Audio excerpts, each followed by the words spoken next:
Esse tema da live de hoje foi um tema muito debatido. Nós comentamos isso ano passado, através de 2 informativos que nós fizemos. Também fizemos uma live a respeito da Lei Complementar 173 e agora, recentemente, houve uma mudança significativa nesta lei que nos afeta a todos os servidores públicos, aposentados ou não, a gente vai ver isso, mas por isso da importância de nós comentarmos isso com vocês e fazermos essa live, tá certo? Bom, inicialmente eu gostaria de compartilhar com vocês alguns aspectos gerais da Lei Complementar 173 para o tema específico da nossa live hoje, né? Que foi a questão muito polêmica da suspensão da contagem de tempo para a concessão de serviços previstos na legislação infraconstitucional, né? Essa suspensão dessa contagem abrangeu os servidores públicos civis e militares, do Legislativo, Executivo, do Judiciário, da União, dos Estados, municípios e Distrito Federal. Ou seja, foi interrompida a contagem de tempo para a concessão de uma série de benefícios previstos no Estatuto dos Servidores de cada ente federativo, né? Seja em qual unidade for, se da União, dos Estados ou dos municípios, né? E não foi interrompido, a não ser para aqueles aspectos constitucionais, aquelas contagens de tempo com abrangência constitucional, aposentadoria e férias. No demais, a grosso modo, nós tivemos tudo isso suspenso. Para aqueles que quiserem, na nossa página, nós temos o informativo número 10. Aliás, todos os nossos informativos já estão disponíveis na nossa página. Nós estamos no informativo de número 22. Por esse link aí que está na tela, vocês conseguem ter acesso a todos os nossos informativos. O de revisão de vida toda também vocês vão ver. De revisão de vida toda é o número 22.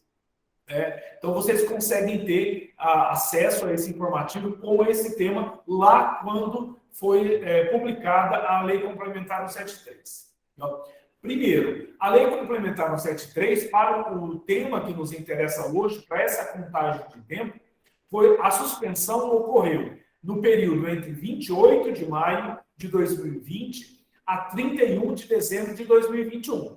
E, na época, quando a lei foi promulgada, ainda no início da pandemia, lá em 2020, de memória nada saudosa, né? Nem pela lei e nem pela pandemia, se estimava que com essas medidas de contenção, essas que nós comentamos hoje, da suspensão da contagem, dentre outras, a economia estimada era, em todo o Brasil, né, em todos os entes, era uma economia nada mais, nada menos do que de 130 bilhões. E a justificativa era que, para a economia desses recursos, para a União, para os Estados e para o município, serviria para subsidiar, para custear o enfrentamento da pandemia, que a gente viu a proporção que isso tudo ganhou, né, pessoal? Todos nós sabemos aí das dimensões desses gastos, né? E a principal medida para aquilo que nos interessa é aquela prevista no inciso 9º do artigo 8º da Lei Complementar 173, que eu peço licença para vocês para que eu possa ler. Inciso 9º. A contagem desse período como período aquisitivo necessário exclusivamente para a concessão de anuênios, triênios, quinquênios, licenças-prêmios e demais mecanismos equivalentes que aumentem a despesa com o pessoal em decorrência da aquisição de determinado tempo de serviço, sem qualquer prejuízo para o tempo de efetivo exercício, de aposentadoria ou quaisquer outros fins. Ou seja, o tempo que a vantagem para que a concessão dependesse do transcurso de tempo, esse transcurso de tempo, durante a vigência da lei, de 28 de maio de 2020 a 31 de dezembro de 2021, estaria suspensa. essa contagem. A exceção para a aposentadoria, também para as férias, certo? Isso aqui trouxe muita polêmica, uma avalanche de ações judiciais, algumas em primeira e até em segunda instância, com provimento. Aqui no estado de São Paulo, agora pesquisando para fazer essa live, eu encontrei inúmeras decisões, inclusive do Tribunal de Justiça aqui de São Paulo, concedendo a suspensão, a possibilidade da contagem desse tempo para esse efeito. Posteriormente, o Supremo Tribunal Federal teve uma decisão a nível de recurso extraordinário, de repercussão geral, inclusive, que nós vamos ver. No concreto, nós temos o seguinte, que imaginemos, né, para os efeitos da lei, que uma pessoa tivesse previsto no seu estatuto a aquisição de um anuênio, e que esse anuênio fosse contado de 1º de janeiro de 2020 a 31 de dezembro de 2020. Então, essa contagem seria realizada de 1º a 27 de maio de 2020, por causa da vigência da lei. E essa pessoa teria cumprido 147 dias e o reinício dessa contagem, em decorrência da lei, começasse no dia 1º de janeiro de 2022. Começou agora no 1º de janeiro. Como que seria feito isso? Essa pessoa precisaria cumprir mais 218 dias. A soma de 218 com 147 é 365 dias, portanto, só no dia 7 de agosto de 2022, esta pessoa teria direito de computar este anuênio. Portanto, a partir da competência 8 de 2022, essa pessoa teria computado, teria adquirido esse direito em função da suspensão realizada pela Lei Complementar 173, certo? E isso vigeu até agora, no dia 1º, como eu disse, e vigeu para todos nós. O próximo anuênio, nesse caso desta pessoa, vai começar a contar a partir do dia 8 de agosto de 2022. Então, o pessoal do RH vai ter um trabalho gigantesco no controle de tudo isso, né? Porque as contagens de tempo sofreram uma alteração brutal para todos os servidores. Então, numa prefeitura, por exemplo, imagino aí como de Porto Alegre, de São Borja, que tem também um porte maior, imagino eu, vão ter um trabalho gigantesco para fazer esse controle aí, necessário, inclusive, uma adaptação dos softwares, se é que isso ainda não foi feito. A posição do STF foi emitido em sede de repercussão geral, a repercussão geral 1137, e esta repercussão geral, pessoal, vale a pena ela ser lida. Ela é muito complexa, é muito completa, inclusive, e complexa, e ela procurou deixar de uma maneira muito clara, muito taxativa, e sobre todos os aspectos há fundamento suficiente no sentido de reconhecer a constitucionalidade da Lei Complementar 173, e principalmente em relação a essa suspensão dessa contagem do tempo. Tá? Então, o Supremo Tribunal colocou uma pé de cal em qualquer pretensão de qualquer pessoa que pudesse ter a pretensão de ter adquirido o direito dessa contagem de tempo. O Supremo, e aí ele vincula o Poder Judiciário, né?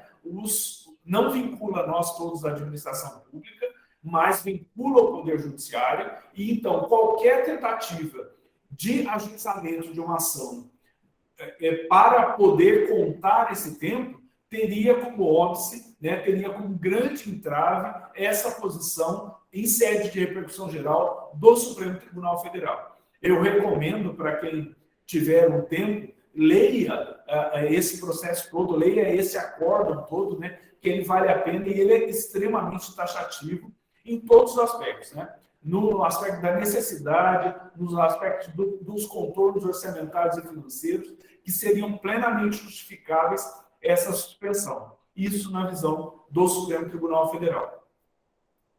Aqui no estado de São Paulo, nós temos também um comunicado STG número 60 de 2020 e temos esse TC 166.0598920, que vai tratar do posicionamento do Tribunal de Contas do Estado de São Paulo, respondendo a uma série de municípios aqui do Estado sobre a aplicabilidade e sobre o entendimento acerca da Lei Complementar 173. Esse posicionamento do Tribunal de Contas daqui foi emitido antes da emissão dessa repercussão geral do Supremo Tribunal Federal. O Tribunal de Contas aqui se manifestou simplesmente o seguinte, que deveria sim ser suspenso esse prazo e os outros mecanismos que também são aplicáveis em decorrência da Lei Complementar 73 e que não são objeto da nossa análise aqui hoje, né? Acontece aí, aqui a gente entra no tema da nossa live de hoje propriamente dito, que recentemente foi promulgada a Lei Complementar 191, que incluiu no artigo 8º da Lei Complementar 173, o parágrafo 8º, prevendo que a suspensão da contagem de prazo prevista no inciso 9º, que eu acabei de ler, não se aplica aos servidores públicos civis e militares da área da saúde e também aos servidores da segurança pública. E isso também com abrangência para os servidores da União, dos estados, do Distrito Federal, dos municípios, de todos os poderes. Ou seja, através dessa lei foi reconhecida a importância que esses profissionais, tanto da saúde quanto da segurança pública, no caso da saúde, tanto os civis quanto os militares, que em decorrência do trabalho, imagino eu, que a razão seja essa, em decorrência do trabalho desses profissionais, eles não teriam suspenso o período aquisitivo para anuênio, quinquênio, etc. Certo? Então, esses profissionais, em relação aos demais, neste momento, foram privilegiados, vamos dizer assim. Bom, a primeira questão que nos coloca é nós deixarmos claro quem são esses profissionais, quem são os profissionais de saúde. E aí eu precisei me recorrer a uma resolução de número 218, ainda de 97, do Conselho Nacional de Saúde, que reconhece categoricamente como profissionais de saúde todos esses aí elencados, né? Os assistentes sociais, biólogos, profissionais de educação física, enfermeiros, farmacêuticos, fisioterapeutas, fonoaudiólogos, médicos veterinários, nutricionistas, odontólogos, psicólogos e terapeutas ocupacionais. Com uma ressalva apenas, nesses que estão destacados em vermelho, assistentes sociais, biólogos e médicos veterinários, a depender da regulamentação de cada conselho de classe desses profissionais. Ou seja, não serão todos os profissionais da assistência social, não serão todos os biólogos e não serão todos os médicos veterinários que serão abrangidos por essa decisão do Conselho Nacional da Saúde. Então, há que se ter um cuidado especial em relação a esses profissionais especificamente, certo? Mas os demais, com fundamento, entendo eu, nesta resolução do Conselho Nacional de Saúde, são considerados oficialmente, né, como profissionais da saúde. Tá? E, portanto, poderiam ser beneficiados por esta alteração da Lei Complementar 173, realizada a partir da 191. E também nós podemos ter um questionamento: quem são os servidores da segurança pública? Os servidores da segurança pública, nós vamos encontrar essa resposta na própria Constituição Federal, que prevê que são considerados como da segurança pública os agentes, os servidores da Polícia Federal, da Polícia Rodoviária e Ferroviária Federal, os policiais civis, os policiais militares, os bombeiros, os policiais penais federais, estaduais e distritais. Então, se nós temos um contorno lá da Lei Complementar 191, que permitiu a contagem desse tempo, que inicialmente estava suspenso, para os profissionais da saúde e para os militares, nós temos nesses dois fundamentos legais aqui, da resolução do Conselho e da própria Constituição Federal, quem são esses profissionais que estariam beneficiados por essa nova norma, né? A Lei Complementar 191. Muito bem. Aí, pessoal, a partir daí, então, feito esse contorno, nós temos alguns questionamentos que já nos chegaram aqui, que nos afetam principalmente a nós municípios, né? Na questão dos guardas municipais. Se eles são considerados ou não como membros da segurança pública. Formalmente, pelo dispositivo da Constituição Federal, ou legalmente, se melhor dizendo, entendo eu que eles não são considerados. Da mesma maneira que os policiais, os bombeiros civis, também não são considerados como da segurança pública. Ocorre que a atuação dos bombeiros, a atuação dos guardas municipais, de acordo com as suas competências, de acordo com as suas atribuições, há bombeiros aqui na nossa região, que eu conheço, aqui do município de Orlândia, vizinho, onde eu fui secretário de administração, inclusive, que é um convênio com a Polícia Militar, com o bombeiro do estado de São Paulo. Eles atuam efetivamente exercendo as mesmas funções dos bombeiros militares. A questão é que dificilmente, administrativamente, esses profissionais conseguirão fazer com que esse período de maio de 2020 a 31 de dezembro deste ano seja computado. Dificilmente, né? Ou seja, o remédio será dado pelo Poder Judiciário. Da mesma maneira que os guardas municipais. Nós temos que entender que, na sua concepção original, as guardas municipais foram constituídas para a proteção do patrimônio público dos municípios. Acontece que essas atribuições, em decorrência de convênios, outras atribuições que lhes foram passadas recentemente, complementando, inclusive, o trabalho da Polícia Militar, sofreu uma abrangência muito grande. Nós temos policiais, guardas municipais, que fazem o patrulhamento armado, né? Em apoio, inclusive, às polícias militares. Então, esses profissionais que, a meu ver, não estão formalmente contemplados pela alteração da Lei Complementar 191, mas que no Poder Judiciário, entendo eu, que pode ser que eles consigam garantir para si este ponto deste tema. Certo? Bom, e aí, já no aspecto prático, nós podemos nos questionar quais serão os critérios para que nós possamos aplicar para os servidores da saúde, os servidores civis da saúde civis e militares e da segurança pública, ou seja, aqueles que foram contemplados pela Lei Complementar 191, como será realizado isso? Será que está suspenso definitivamente? Pode ser requerido ou atrasado? Por exemplo, para quem completou no meio desse período que nós estamos analisando, ou este pagamento poderá ser feito a partir deste ano só. A lei tratou especificamente também dessa questão. Então, a lei tratou de dois aspectos, principalmente. Primeiro, que esse tempo poderia ser contado para esses profissionais. E segundo, como se daria o pagamento desse período eventualmente retroativo.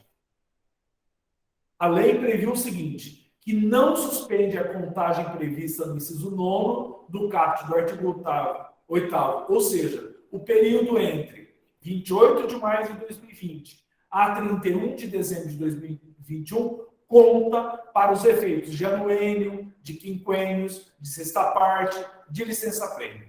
Mas fica vedado o pagamento de novos blocos aquisitivos até 31 de dezembro de 2021.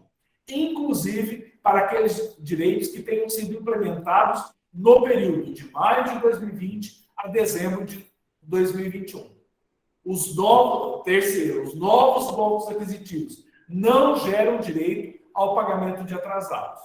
Não há prejuízo no compra. O pagamento é permitido apenas a partir de 1º de janeiro de 2022. Então, imaginemos nós aqui que haja uma pessoa que complementou um bloco de quinquênio em novembro de 2021. Ela tem direito de receber este período aquisitivo desde novembro de 2021? Não, ela não tem direito. Mas, se esse profissional for da área da saúde, mas, a partir, como ela completou anteriormente, a partir de 1º de janeiro deste ano, ela tem direito, sim, de receber este atrasado a partir de janeiro de 2022.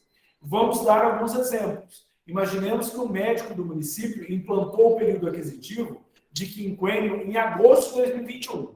A partir de quando ele poderá receber essa vantagem? Desde janeiro de 2022. Vedado o pagamento relativo às competências de agosto a dezembro. Ou seja, há uma permissividade maior em relação ao cômodo do tempo, mas não se possibilita o pagamento retroativo desse período. Por quê, pessoal?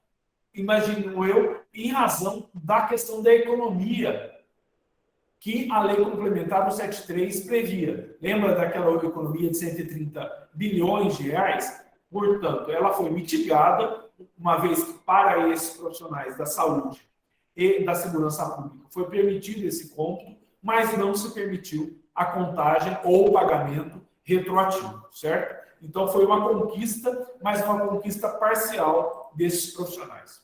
Imaginemos nós agora que um psicólogo, né, que nós vimos também, que é um profissional da saúde, que implementou o direito à sexta parte em 15 de fevereiro de 2022, já com a nova contagem, ou seja, sem a suspensão daquela contagem. A partir de quando ele vai poder receber? A partir da competência 2/2022, ou seja, a partir de fevereiro de 2022. Então, ele teria aí, já para receber a competência de fevereiro, a competência de março e agora já transcorrendo a competência de abril de 2022. Um último exemplo, um policial militar que vai implementar a possibilidade da contagem de um período, contando o período de maio de 2020 a dezembro de 2021, agora em maio. Como é? A partir de qual competência? A partir da competência de maio de 2022. Certo?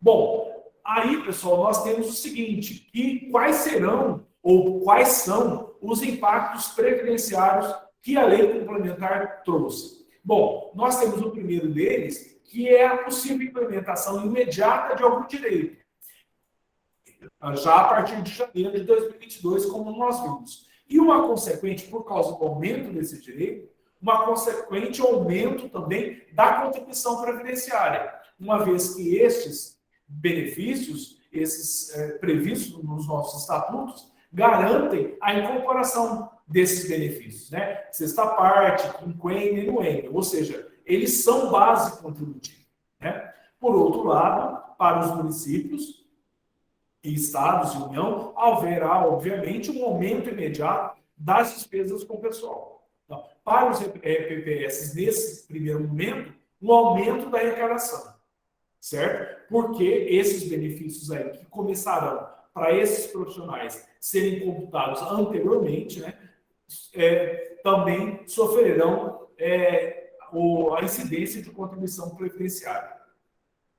Bom, isso, aí eu imagino que o maior impacto e o maior questionamento é o seguinte: um inativo. Imaginemos que nós tenhamos um médico, um psicólogo, um policial militar, um policial civil ou qualquer destes que tenham se aposentado no período de 2020 a 2021.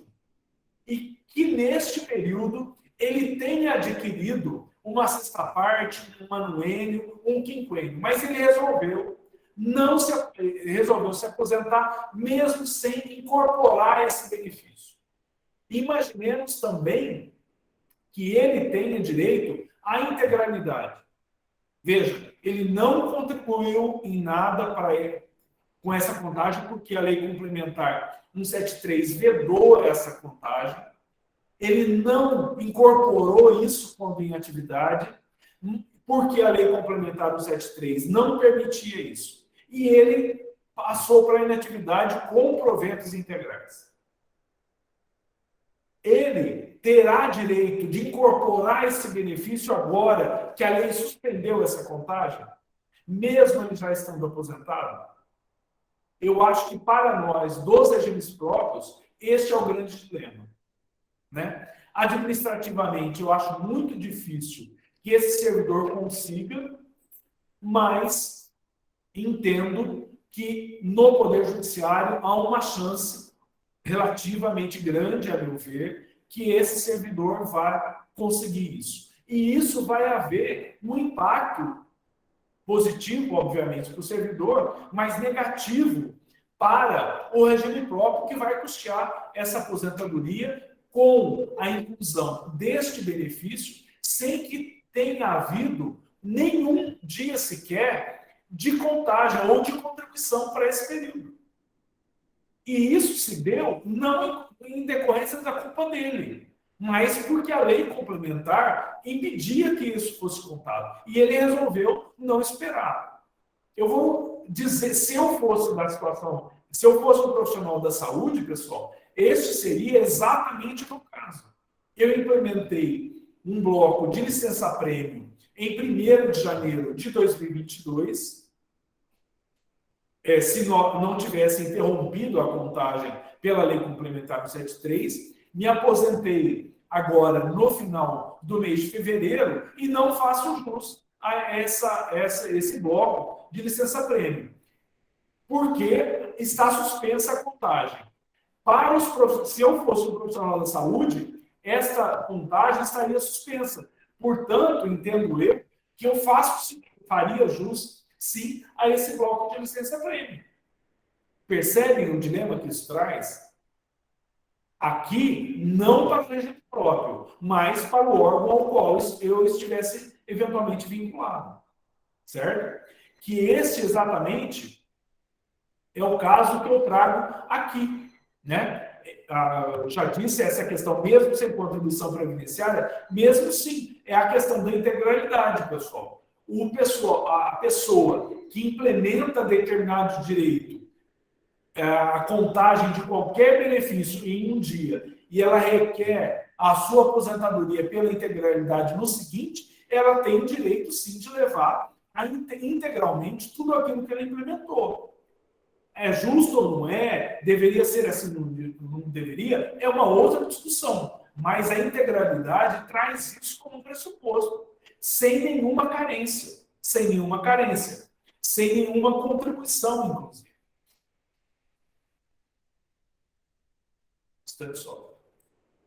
Bom, e ainda, né? É um inativo, como eu disse para vocês, né, antes da vigência da lei complementar, com direito à licença-prêmio adquirida nesse período. Terá direito à indenização? É o exemplo que eu narrei agora há pouco. Eu entendo que sim. Eu entendo que essa pessoa tem sim direito a ser indenizada por causa disso. E os servidores não contemplados pela lei complementar? Ou seja, nós temos aqui duas categorias, né? Os servidores da saúde e os servidores da segurança. E os demais servidores? Os servidores da educação, por exemplo, que são um contingente gigantesco nos municípios. Os servidores administrativos dos municípios. Eles vão ficar, a Deus dará, vão ficar ao léu sem poder contar isso? Tramita no Senado Federal um projeto de lei complementar, o projeto de lei número 4 de 2022, de autoria do senador Alexandre Silveira, que prevê essa contagem, né? Essa suspensão ainda é um projeto em fase inicial de tramitação, não tramitou ainda pela Câmara dos Deputados, mas para os demais servidores todos ainda existe uma luz no final do túnel, né? Que é esse projeto de lei complementar número 4. Durante a tramitação do então projeto de lei que deu origem à Lei Complementar 191, também havia uma tentativa de inclusão de todos os servidores, né? Isso não obteve sucesso, mas renasceu essa esperança através desse projeto de lei complementar número 4 de 2022, que nós temos que acompanhar a tramitação e vejamos se os demais servidores serão ou não contemplados com essa possibilidade da contagem desse tempo, tá? Bom, nós terminamos então essa primeira abordagem do nosso primeiro tema. Um outro tema que também nós tivemos a oportunidade de enfrentar aqui e que causou uma polêmica muito grande nos regimes próprios e que também é objeto de um informativo da Forinfo, número 22, que é o nosso mais recente informativo, que é a questão da revisão da vida toda. Vocês não imaginam a quantidade de questionamento, a quantidade de pessoas que nos ligaram, tanto aqui na Forinfo, quanto para mim, pessoalmente, para tirar dúvidas a respeito dessa questão da revisão da vida toda. Isso foi um alarde muito grande nas redes sociais em torno desta possibilidade da revisão da vida toda. Um alarde que, sinceramente, a meu ver, não faz jus, principalmente a nós, dos regimes próprios, tão grande assim, mas eu trouxe esse tema em razão da grande quantidade de dúvidas que nós tivemos. Bom, primeiro, o que é essa revisão da vida toda, né? É a possibilidade do segurado do regime geral utilizar na apuração da média das contribuições o período contributivo ou as contribuições realizadas antes de julho de 1994. Ou seja, a Lei 10.887 e também a Lei do Regime Geral excluiu todas as contribuições realizadas antes de julho de 94. Ou seja, excluiu todas as contribuições realizadas antes da implantação do Plano Real. Tá? E atualizou e considerou para a realização da média apenas as contribuições realizadas posteriormente, a partir de julho de 94. Né? E a revisão da vida toda vem exatamente para possibilitar a contagem do período anterior, das contribuições realizadas anteriormente. A primeira questão que eu gostaria de deixar claro, esta questão da vida toda aplica-se ao regime próprio? Não, ela não se aplica ao regime próprio. Ela é específica para os segurados do regime geral. Ela é específica para os segurados do INSS. No dia seguinte da publicação dessa decisão do Supremo Tribunal Federal, eu me encontrei com um servidor aqui do nosso município me dizendo a seguinte frase: eu preciso realmente falar com você, eu preciso fazer uma revisão da vida toda, fazer uma revisão de todo o meu período contributivo. Eu disse, ok, nós vamos conversar, mas pensando comigo. Infelizmente, ele não tem direito nenhum a fazer isso. Nenhum benefício lhe trará, porque a abrangência dessa revisão da vida toda não se aplica aos regimes próprios de previdência. E se aplica, a meu ver, de uma maneira muito restrita também àqueles do regime geral. Mas vamos ver. Para quem do regime geral, pode ser interessante essa revisão. Pessoal, eu acho que são 3 situações. Para os segurados do INSS, do regime geral, que antes de julho de 94 tinham uma remuneração maior do que aquela posterior a julho de 94. Então, imagine que a pessoa, antes de julho de 94, tinha um cargo que ela recebia um valor muito superior àqueles que ela recebeu a partir de julho de 94. Ou seja, ela trazer esse período contributivo faria com que a sua média contributiva aumentasse significativamente. Para essa pessoa, seria interessante. Ela também, um outro requisito, em razão da prescrição, ela tem que estar aposentada há menos de 10 anos. E ela tem que ter se filiado ao regime geral de previdência antes ou até 26 de novembro de 99. Para estas pessoas, me parece que seriam essas pessoas que poderiam, eventualmente, ser beneficiadas com com essa revisão da vida toda, possibilitada até então pelo Supremo Tribunal Federal. Bom, dado o alarme que se deu a esse tema, né, a pergunta é, mas esse tema já transitou o julgado? Ou seja, é uma decisão definitiva do Supremo Tribunal Federal? Não. Nos 48 minutos do segundo tempo, houve um recurso do ministro Nunes Marques e a matéria será novamente submetida agora ao plenário físico do Supremo Tribunal Federal. Foi julgada em sede do plenário virtual e agora, em decorrência desse recurso do ministro Nunes Marques, a matéria será julgada no plenário físico, havendo, inclusive, a possibilidade de alteração do voto dos ministros, né? E também a alteração da própria composição do Supremo Tribunal Federal. Ou seja, a revisão da vida toda passará por uma revisão integral, uma revisão toda, se me permite aí o trocadilho, né? Então, infelizmente, nada está decidido em decorrência desse recurso do ministro Nunes Marques. Nós não podemos nos esquecer de dizer que um pouco antes desta decisão, um pouco depois dessa decisão, o próprio presidente da República, Jair Bolsonaro, manifestou que esta decisão da vida toda seria uma quebradeira para o país, uma vez que haveria um impacto muito grande nas contas do regime geral. Eu não sei até onde esse impacto vai, eu não sei dimensionar esse impacto, eu não vi nenhuma projeção do que isso poderia ser, mas, de qualquer maneira, o status atual deste tema é exatamente isso. Bom, aí a pergunta para, eventualmente, alguém que esteja filiado ao regime geral é se vale a pena, mesmo nessa insegurança jurídica grande, vale a pena ajuizar uma ação para tentar a contagem de tempo.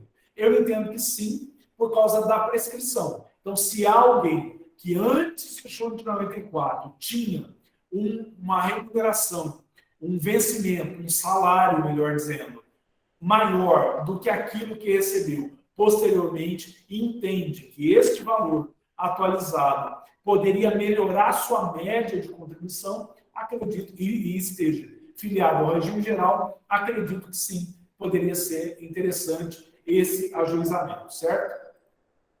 Bom, uma outra alteração também lá na Lei Complementar 173, agora emitida recentemente, não por uma lei complementar, mas por uma lei ordinária federal, de 24 de abril de 2022, vai tratar da questão da suspensão da contagem de prazo dos concursos públicos. Aqueles concursos públicos que estavam em vigência quando entrou em vigor a Lei Complementar 173, em 28 de maio de 2022, teve a contagem da validade do concurso suspensa. Essa contagem de tempo começou a viger agora em 1º de janeiro de 2022 e esta lei veio regulamentar como isso se daria.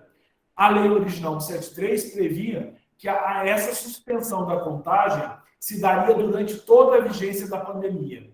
Esta lei agora, 14.314, estabeleceu que a interrupção a suspensão dessa contagem se deu até 31 de dezembro de 2021. Portanto, esses concursos voltaram a fluir o prazo de contagem de validade desses concursos, certo? Há necessidade de uma lei prevendo a prorrogação desses concursos? Eu entendo que não há necessidade da lei, mas por uma disposição da própria lei que permitiu e que regulamentou isso, essa lei 14.434, a necessidade, sim, de emissão de um documento formal. Talvez um edital, talvez um decreto, mas não uma lei necessariamente prorrogando. Por que não uma necessidade de uma lei? Porque já há uma lei federal. Eu tenho conhecimento de alguns municípios que submeteram às câmaras municipais a votação dessa prorrogação.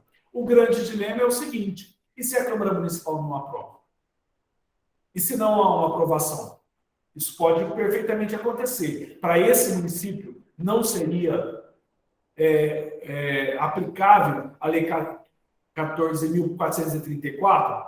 Eu entendo que ela seria. Mas se a Câmara não aprovar esse projeto, nós teríamos um obstáculo aí e um dilema, né, para ser resolvido. Então, eu não acho que o melhor caminho seja a apresentação de uma lei, mas sim, imaginemos nós aqui, entre quatro paredes, nos regimes próprios. Se há um concurso em vigor que tenha sido suspenso, o presidente do Instituto deve emitir um edital, deve emitir um documento oficial dizendo qual o regramento e até quando este concurso, especificamente, estará vigente aí para esse regime próprio, entendeu? Então, concretamente, entendo que seria este procedimento.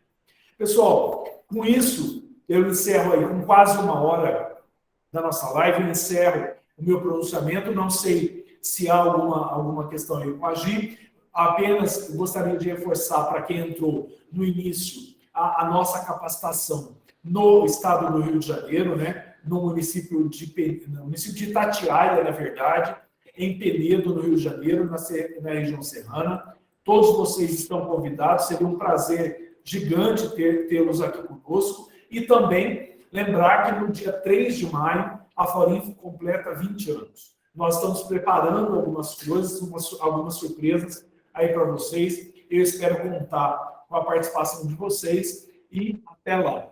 Eu não sei, Gisele, se tem alguma pergunta. Tem sim, doutor Mário. Tem uma questão aqui do senhor JP Martim. Ele pergunta o seguinte: bom dia. O médico perito do Instituto de Previdência, que não trabalhou diretamente no enfrentamento à Covid, é considerado profissional da saúde na aplicação da lei LC 191? Eu entendo que sim. A lei complementar 191, ela não fez qualquer restrição. Então, não é o envolvimento direto ou não no enfrentamento da pandemia que vai garantir ou não, mas é o cargo, é a atribuição. Então, se é considerado um profissional da saúde e é um médico perito, entendo perfeitamente que sim.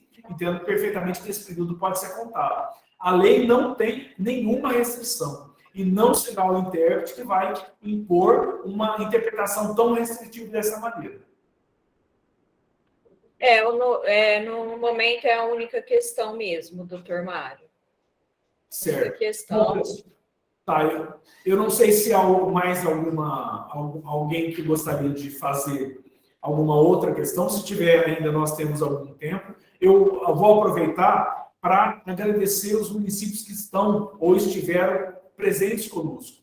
O município de Ubá, em Minas Gerais, Cantagalo, no Rio, de Porto Alegre, no Rio Grande do Sul, Rafar, Leme, Mogi, São João da Boa Vista, Salto de Pirapora, Vargem Grande do Sul, Coronel Fabriciano, são do estado de São Paulo, Coronel Fabriciano de Minas Gerais, Barretos, do estado de São Paulo, e Volta Redonda, do estado do Rio de Janeiro. Volta Redonda, amanhã, após o almoço, estaremos aí para conhecê-los pessoalmente. Será um grande prazer. Eu gostaria de confirmar para vocês a minha presença aí. Caraguatatuba está me reclamando aqui, que também está presente. Um grande prazer para vocês.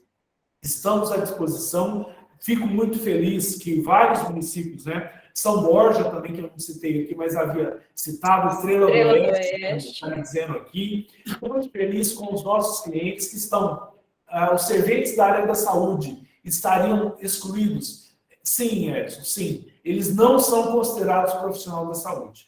Esses profissionais, embora tenham um trabalho fundamental, né? Pessoal servente, pessoal de recepção, os motoristas de ambulância, todos esses profissionais, infelizmente, entendo eu, que não estão contemplados pela Lei Complementar 191. Embora pensem no motorista de ambulância, né? Pensem no motorista, né? Eles não estão incluídos.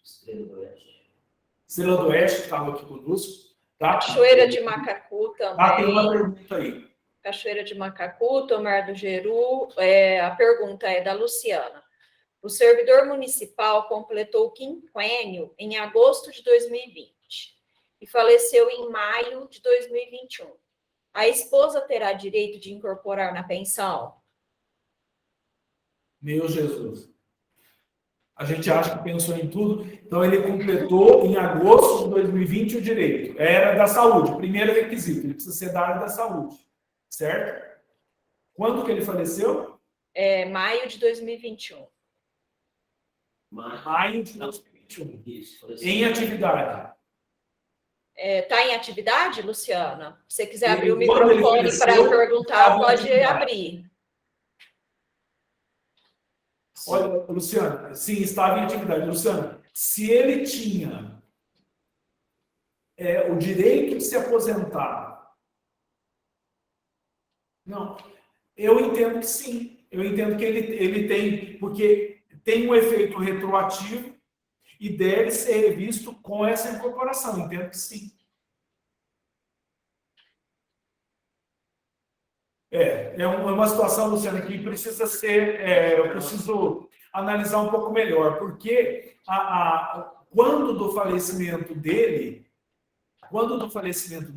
não estava, não era possível o cômputo desse período, né? É possível o cômputo, mas o recebimento só a partir de janeiro desse ano, né? E ele faleceu anteriormente. Olha, eu entendo que não, revendo a minha decisão aí, eu entendo que não. É melhor que não seja pago. É uma questão muito delicada aí, que eu acho que a lei não vai te dar suporte para isso, não. Melhor não pagar, talvez submeter isso ao judiciário. A Fernanda Freitas está perguntando, acho que a referente ainda à pergunta da Luciana, mas e a pandemia? A pandemia foi os efeitos da suspensão para esses profissionais foi suspenso pela Lei Complementar 91. Né? Foi suspenso. A questão é que ele adquiriu o direito antes e faleceu antes da vigência desses pagamentos, entendeu? Tá? Eu entendo que não deve ser pago nesse caso, não. Mas é um caso extremamente complexo. Por causa do direito adquirido, por causa da data do falecimento e por causa da vigência da vigência sob o aspecto financeiro, né? Da Lei Complementar 91, que não permite o pagamento atrasado. Né? Não permite o pagamento atrasado. Tá? Mas é uma boa questão. Complexa, mas boa. A Silvaneide, de Tomar do Geru, está fazendo uma pergunta referente ao E-Social. Silvaneide, gostaria que você entrasse em contato aqui com o suporte da empresa, a Vitória, o Marlo, que eles virão esclarecer para você essas dúvidas suas, tá bom? Obrigada. Mais alguma outra questão? No momento, não, Mário. Eu venho aqui, então, encerrar nossa live, agradecer ao Dr. Mário, agradecer a todos os presentes, e espero vocês aí na capacitação aí no dia 11 e 12 de maio, em Penedo, Itatiaia, né, que são juntos ali, que nós teremos grandes momentos juntos em relação à concessão de benefícios antes da reforma da 103, bem esclarecedora. O doutor Mário vai estar fazendo uma explanação bem esclarecedora com esses benefícios. E até lá, se Deus quiser. Doutor Mário, com você. Gente, muito obrigado pela participação na nossa primeira live. Fico muito feliz de todos vocês estarem aqui conosco. Assim que nós tivermos um tema relevante, nós novamente faremos isso com vocês, tanto através de live quanto através dos informativos. Muito obrigado, até a próxima, avante e até o Rio de Janeiro, se Deus quiser. Um abraço, volta redonda, estarei aí amanhã. Um abraço.